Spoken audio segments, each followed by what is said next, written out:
Les titres du journal. Grève générale dès ce 15 mai 2020 à la Direction générale des impôts à l'initiative du syndicat des professionnels des impôts. Le dévoiement des missions du SAMU social gabonais au profit des calculs politiciens, motif d'une montée de décibels du syndicat national des travailleurs du secteur social.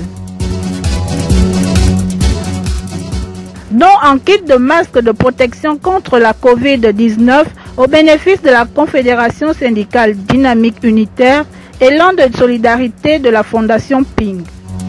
Le développement dans un instant.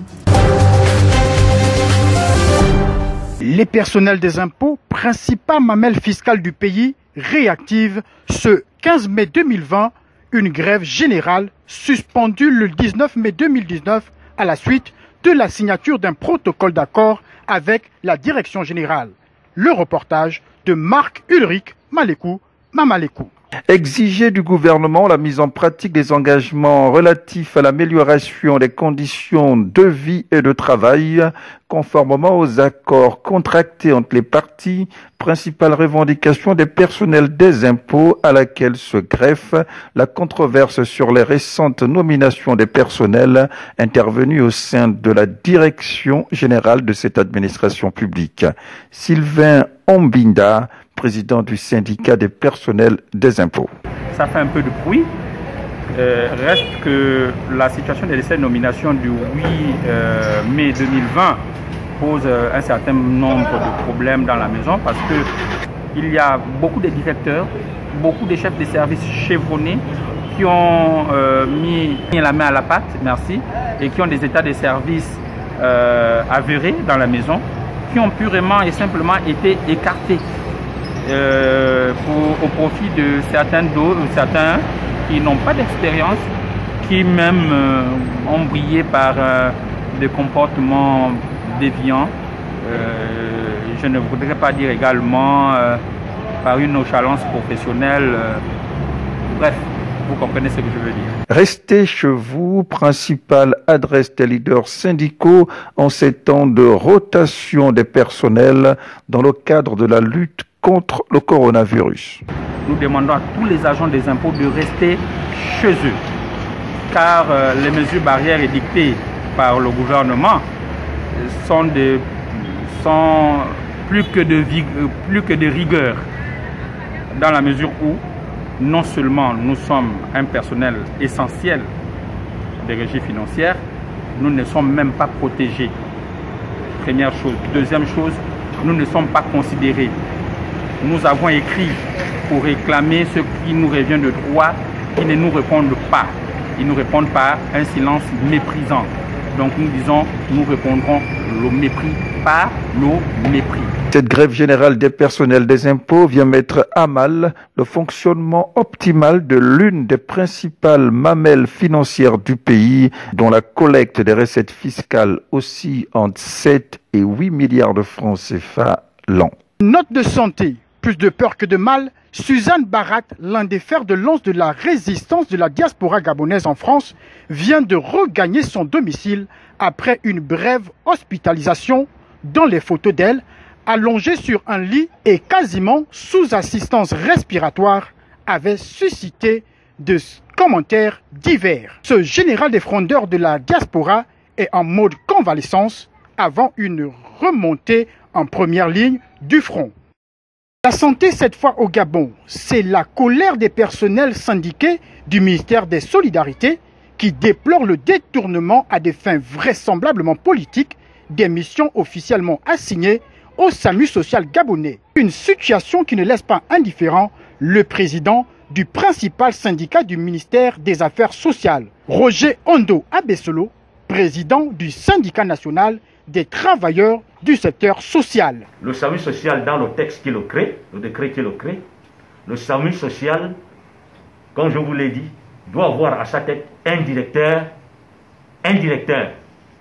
nommé en conseil des ministres. Aujourd'hui, on vous parle de coordonnateur, ça n'existe pas dans le texte, allez vérifier. Le SAMU social doit avoir un directeur adjoint, ça n'existe pas. Le SAMU social doit avoir des chefs de service il n'existe pas. On vous parle de coordinateur. Le service social n'est pas un projet. Vous parlez de coordinateur. Qui gère le service social aujourd'hui? Quel est son statut comparativement à l'esprit du décret qui le met en place? Le SAMU social n'était pas... ça c'est un SAMU bis de la santé. Quand vous voyez le SAMU social fonctionner, ça n'a rien du SAMU social. Mais comme ils font dans la communication, la grande communication, et tout de suite, vous les Gabonais, vous avez intégré, nous avons un SAMU social qui travaille bien. Mais il ne travaille pas bien, je suis désolé, parce qu'il n'assure pas ses missions, les missions pour lesquelles il a été créé. Lutte contre le coronavirus, la Fondation Jean Ping garde allumée la flamme de l'entraide et de la solidarité en apportant cette fois 2000 masques de protection à la Confédération syndicale dynamique unitaire. Un reportage de Rosine Priska Ndje.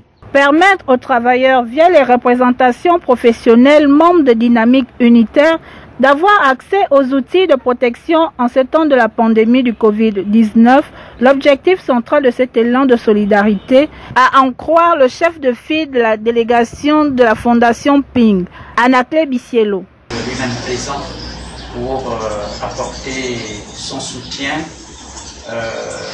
non seulement au corps professionnel, particulièrement important que vous êtes, puisqu'il s'agit du corps enseignant, mais aussi apporter son soutien à votre action en tant que pédagogue pour conscientiser, sensibiliser autour de cette pandémie.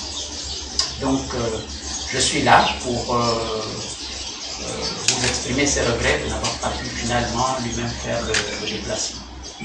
Donc, vous avez là, au nom de la Fondation Ping, 2000 masques. Je crois que c'est le stock le plus important que nous livrons depuis que l'opération a été lancée. Un geste naturellement accueilli avec reconnaissance par les bénéficiaires, visiblement las de ranger le fouet en main, face aux engagements du gouvernement à faciliter l'accès aux outils barrières à tous. Chantal Makosso, deuxième vice-président de Dynamique Unitaire.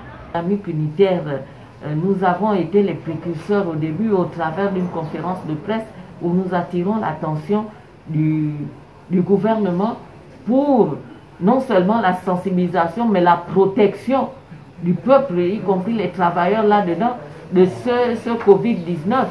Mais aujourd'hui, nous constatons que le gouvernement a failli et nous demandons plus ou moins au peuple, aux travailleurs gabonais de se protéger eux-mêmes, parce que ce que le gouvernement n'arrive pas à faire, nous-mêmes, nous devons prendre nos responsabilités pour nous protéger. Et ces masques qui ont été la bienvenue, nous allons les distribuer aux travailleurs, dont certains ou aux populations qui n'ont pas pu s'acheter un masque, parce qu'il y en a dans les quartiers qui n'ont pas pu avoir un masque.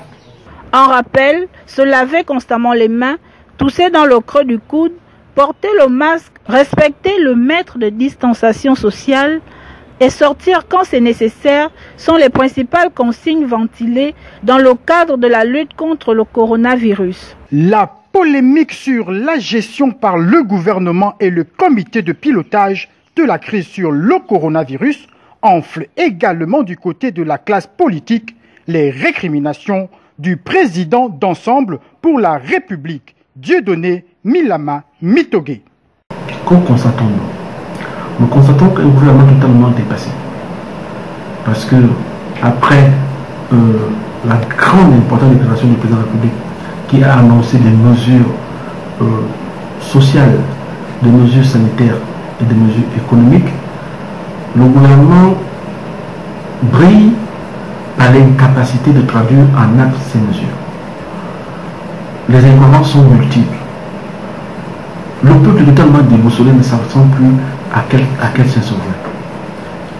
Pire, le nombre de cas de Gabonais contaminés ne fait que s'accroître.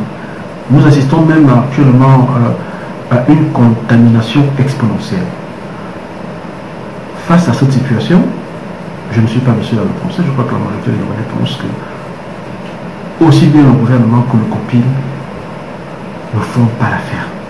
La colère est également le lot quotidien des populations de la bourgade de Mélène Rai à Libreville, soumis au parcours du combattant pour sortir ou rentrer chez elles en raison de l'état de dégradation avancée de la route. Reportage.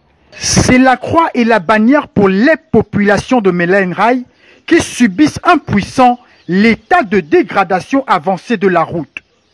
Un calvaire partagé avec amertume, que l'on soit à pied ou à voiture, les confidences d'une usagère de clando prise dans la tourmente des nids de poules.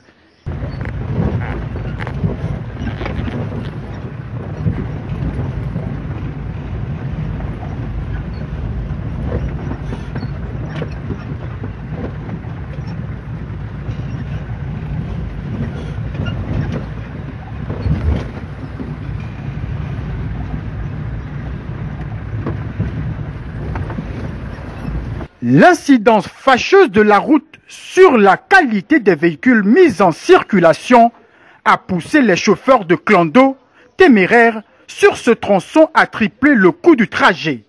Si on n'a pas de nid de poules, on a des nids d'éléphants. Et depuis des années que ça dure. Très pénible, très pénible. Avant, on payait 100 francs jusqu'au premier terminus. Actuellement, c'est 300 francs de trajet. Bon, économiquement, c'est lourd pour les pauvres gens comme la plupart des habitants de ce quartier. Voici un chantier dans lequel gagnerait à s'investir le gouvernement pour soulager le quotidien difficile des populations perdues de ce recoin de Libreville.